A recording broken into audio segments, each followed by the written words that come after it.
Artisans handcraft these magnificent sculptures by fusing vibrant colors of finely ground glass to solid copper. First, the artist draws the design, then chooses the glass colors from a palette of hundreds of shades. She takes one element at a time and makes multiple copies of it on a sheet of paper. She has a lab produce a film negative, which she lays in an exposure machine. On top, she lays a silk screen coated with a light-sensitive chemical.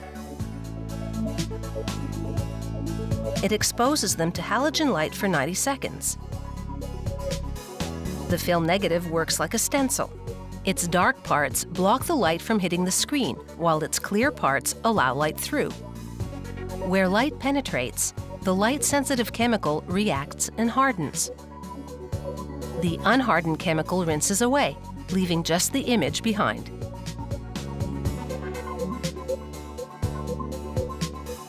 In the next department, they lay the screen in a silkscreen printer, apply chemical-resistant ink, then load a sheet of solid copper about 0.5 millimeter thick. The machine automatically prints the image onto the copper.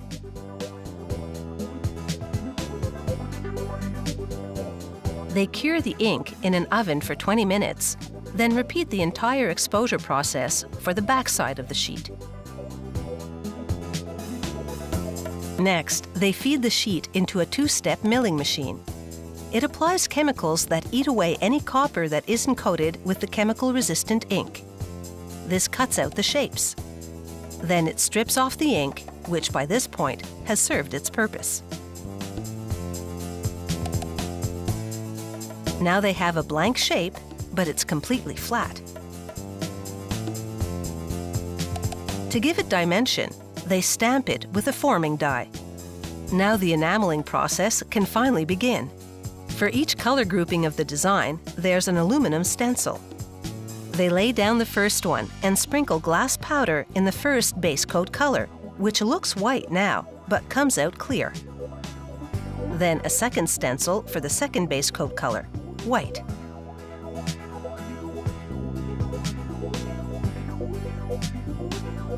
The shape then goes into a kiln for about a minute to liquefy the glass powder and fuse it to the copper.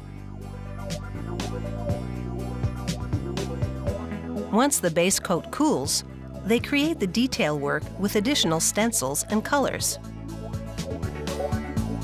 This is where the true artistry comes in.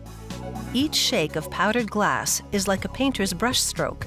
Too much, and the color will come out too dark. Too little, and it'll come out too light. It takes an experienced enameler to get it just right.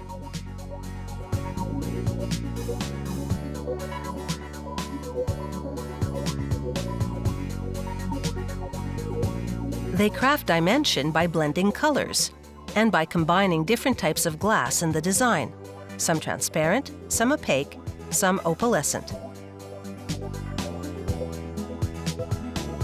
After every few powder applications, they return the piece to the kiln, where the intense heat, 870 degrees Celsius, liquefies and fuses the glass to the copper. Slowly but surely, they turn what was a blank copper shape into a vibrant work of art. Meanwhile, an artistic welder skillfully creates the sculpture's metal framework. In this case, branches on which copper-enameled birds will perch. He's using steel, but frameworks can also be made of copper, bronze, or brass. Besides birds, this sculpture features copper-enameled leaves and flowers. Their stems are bronze, because bronze fuses easily to steel. With the framework and background elements in place, it's just a matter of attaching the main design elements. Some industrial-strength hot glue does the trick. A modern twist on an ancient craft, these glass enamel sculptures make a glistening impression.